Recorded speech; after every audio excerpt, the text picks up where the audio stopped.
बिस्मिल्लाहिर्रहमानिर्रहीम। अस्सलाम वालेकुम नाज़रीन, मैं हूं आसिम नसीर और आप देख रहे हैं हमारा यूट्यूब चैनल। नाज़रीन, आज हम बात करेंगे खान साहब की सेहत के हवाले से। एक बड़ी डेवलपमेंट है, एक सीनियर सहाफ़ी हैं, उन्होंने उसमें कुछ ब्रेकिंग न्यूज़ जो है वो दी है। तो उस पर हम अपने मशहूर मौरफ एस्ट्रोलॉजर जो हैं, आप सब जानते हैं, मलिक महबूब साहब, उनसे राय लेंगे उनके इल्म की रोशनी में। अस्सलाम वालेकुम मलिक साहब, क्या हाल है, कैसे हैं आप? वालेकुम अस्सलाम। अल्लाह का शुक्र है। आसिम साहब, ये बताएं, ये ब्रेकिंग न्यूज़ वाकई ब्रेकिंग न्यूज़ है या बस न्यूज़ को ब्रेकिंग कर दिया उन्होंने?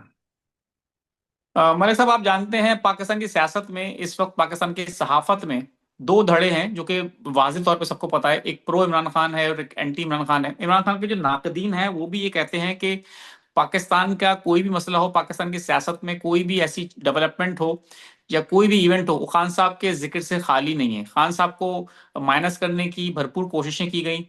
तीसरा साल है उनका जेल में, लेकिन उनकी शोहरत, उनकी पॉपुलैरिटी में कोई फर्क नहीं आया, बल्कि इजाफा ही हुआ है। उनके जो नाकिदीन है ये बात वो भी मानते हैं और ट्वीट भी हमने इस तरह के पढ़े हैं। तो अब आप, खबर ये है, ब्रेकिंग इस हवाले से है कि हर कोई अपना अपना तज्जिया कर रहा है खान साहब की सेहत को लेके। तो एक सामने खबर ये आई है कि खान साहब की सेहत के हवाले से जो उनकी आंख का इन्फेक्शन है, वो उस पर उनको 3 माह की मेडिकल लीव मिल सकती है और वो बरतानिया जा सकते हैं। आपको क्या लगता है, क्या वो ये इस तरह की कोई डील या इस तरह की ऑफर एक्सेप्ट करेंगे? अगर वो करते हैं तो जरदारी साहब ने और नवाज शरीफ साहब ने, तो फिर उन्होंने भी इसी तरह करके चले गए थे मुल्क से बाहर, बरतानिया चले गए। और पाकिस्तान के अमूमन सियासत हम देखते यही है कि डील करके मुल्क से बाहर चले जाते हैं। तो खान साहब जो इतने डटे रहे, उतना उन्होंने अपनी पार्टी का नुकसान करा लिया, इलेक्शन का रिजल्ट देखें, जीतने के बावजूद उनको हुकूमत नहीं मिली, इतना सब कुछ खोने के बाद, इतनी तकलीफ उठाने के बाद, वो इस तरह की कोई ऑफर कबूल करता आपको नजर आ रहे हैं? जी मलिक आसिम साहब। साहब, बात ये है कि खान साहब के सितारों में मूवमेंट नजर आ रही है, और मैंने आपको बहुत पहले ही कहा था कि फरवरी मार्च जो है उसके बाद मैं खान साहब के टॉपिक के ऊपर बात नहीं करूंगा, क्योंकि हर चीज की एक लिमिट होती है। अगर मैं हवाओं में छोड़ता जाऊंगा तो मेरे में और बाकियों में कोई फर्क नहीं होगा। आप एक्सेप्ट करें कि हाँ, आप नहीं तो मलिक साहब, फाइंड आप आउट आप कर रहे मैं टाइम इधर पर। मैं इधर मैं 2 मिनट आपकी बात कतई कलामी करूंगा माजरत के साथ, बाकी हवा में छोड़ रहे मुझे नहीं पता। मुझे नहीं पता। हैं। मैं नहीं बोल रहा हूँ कि वो हवा में छोड़ रहे हैं। मुझे जहां तक देखें, अभी तो सब मुझे भी यही कहेंगे कि मैं हवा में छोड़ रहा हूँ, क्योंकि अभी तक कोई चीज बिल्कुल। कंफर्म नहीं हुई है। मैंने आपको यही अर्ज किया है कि मैं मैक्सिमम मार्च तक जो है, खान साहब के चार्ट में चेंजेस आनी चाहिए। खान साहब को मूवमेंट नजर आ रही है खान साहब की, इसीलिए मैं आपको बोल रहा था फरवरी मार्च खान साहब के लिए बहुत फायदेमंद है। अब काफी लोग बोलेंगे कहाँ से फायदेमंद है, इनकी तो आंख में इन्फेक्शन हो गया, लेकिन आप उस नजरिए से देखें कि उनके जो एक आइसोलेशन में हालात बने हुए थे, इस वजह से वो बाहर तो निकले, किसी भी रीजन से निकले, बिल्कुल जेल से बाहर अच्छे गए। बुरे, बिल्कुल। जेल से बाहर गए हैं, तो मूवमेंट नजर आ रही है। और ये वक्ती जायचे के हिसाब से ही नजर आ रही है, इसीलिए मैं बार बार कहता हूँ, वक्ती जायचा ये और भी ज्यादा प्रिसाइजली काम कर सकता है अगर ये नंबर खान साहब से मिल जाते। खैर, इस पे हम नहीं जाते।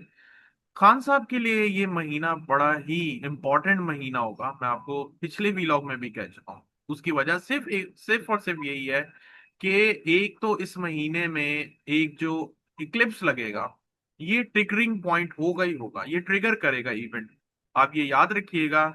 इससे पहले और इसके बाद बहुत कुछ अ, इमरान खान के लिए नहीं, पूरी दुनिया के लिए बहुत कुछ चेंज होता हुआ नजर आएगा।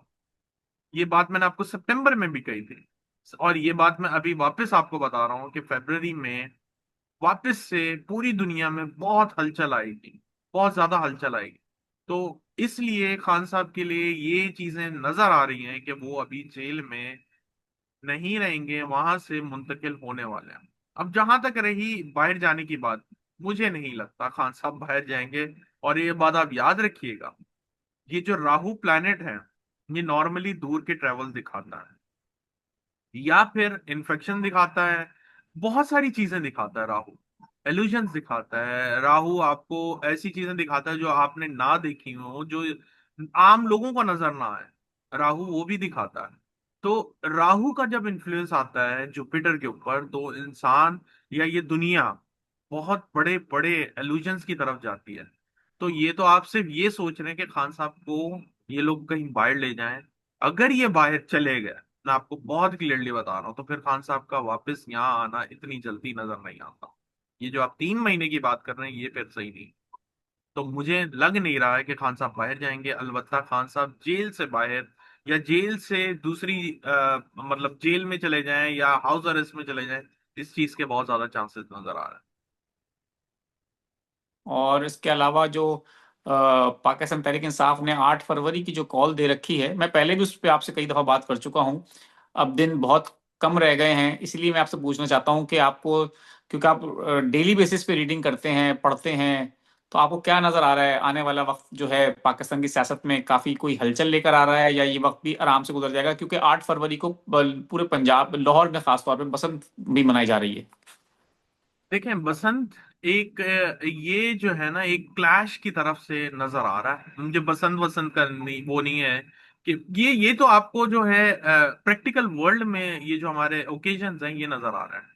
मैं आपको एस्ट्रोलॉजिकल एनालिसिस दे रहा हूँ, उसके हिसाब से रीडिंग दे रहा हूँ। वो ये है कि 8 फरवरी से पहले और 8 फरवरी के बाद क्लैशेस बहुत ज्यादा क्लियरली नजर आ रहे हैं। इसलिए मैंने आपको पहले भी कहा था इसका बेस्ट सब्स्टिट्यूट ये है कि आप इस इवेंट को थोड़ा पहले स्टार्ट कर लें, ताकि वो आर्ट के जुमरे में ना आए। अब आप समझें, किसी भी तरीके से स्टार्ट कर लें, किसी भी तरीके से तहरीक को स्टार्ट कर लें, नो वरीज, इसका कोई मसला नहीं है। यही बात है, यही चीजें हैं। टाइम ऑफ इवेंट बड़ा इंपॉर्टेंट होता है। जो मैं अभी एक एडवांस कोर्स करवा रहा हूँ उसमें दशा का काम नहीं होगा, उसमें जो प्लैनेट की ट्रांजिट होती है उसके हिसाब से वो इवेंट किस टाइम पे ट्रिगर करेगा, वो इम्पोर्टेंट उसको सिखाने का जो है ना कोशिश करूंगा मैं इसमें। दूसरी बात यह है कि अगर किसी का इवेंट चेक भी करना हो तो हम जो है डिग्री देखते हैं प्लैनेट की, उस प्लैनेट की डिग्री से हिसाब लगाते हैं। तो जो प्लैनेट की डिग्री है वो 7 को और 8 को डिफरेंट हो। इसलिए बोल रहा हूं कि अगर ये इवेंट को 7 को कर लेंगे तो वो इवेंट की जो date of birth, time of birth है वो डिफरेंट होगा, फिर वो इवेंट फिर भी बेहतर निकलेगा। लेकिन अल्टीमेटली अगर आप ये बोलें कि 8 तारीख को करें या 7 तारीख को करें तो क्लैशेस नहीं होंगे, ये नहीं है इसका जवाब। इसका जवाब ये है कि जो एक्सट्रीम लेवल नजर आ रहा है उससे बच जाएंगे। उससे बच लेकिन जाएंगे, यानी कमी आ उससे जाएगी, बच जाएंगे, शिद्दत में कमी आ जाएगी। बिल्कुल। अब आप बात समझ गए, ऐसा नहीं है कि वो जो क्लैशेस हैं ये 6 को कर लें, 7 को कर लें, 8 को कर लें, 9 को कर लें, खत्म हो जाएंगे, ऐसा नहीं है। बिल्कुल ठीक है। मलिक साहब, मैं कुछ लोगों के सवाल ले लेता हूँ। सलीम जी। मुराद हैं, 28 जून 1999 इनकी डेट ऑफ बर्थ है। मेरे फाइनेंशियल हालात बहुत खराब हैं, प्लीज उस पे मुझे बताइएगा। 28 जून।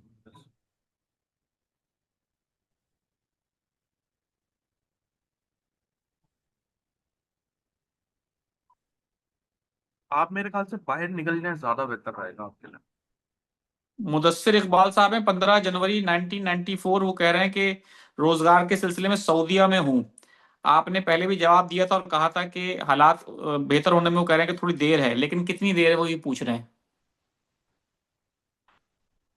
मोस्ट प्रोबेबली ये आपके हालात में फर्क आएगा 2028 से। डेट ऑफ बर्थ है 9 जनवरी 1999। मैं जॉब के लिए अप्लाई कर रहा हूँ, जॉब कब तक मिल जाएगी? मलिक साहब, सवाल आपसे उन्होंने किया है, बता दें प्लीज।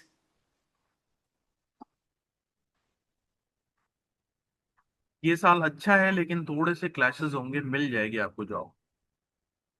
थोड़ा अपने मैमूना ऊपर है फोकस तीन, करें। बिल्कुल ठीक है। मैमूना है 3 फरवरी 1983। वो कह रही डिवोर्स हो गई उनकी, दूसरा निकाह सही रहेगा, बहुत डरी हुई हूँ। 1983। जी।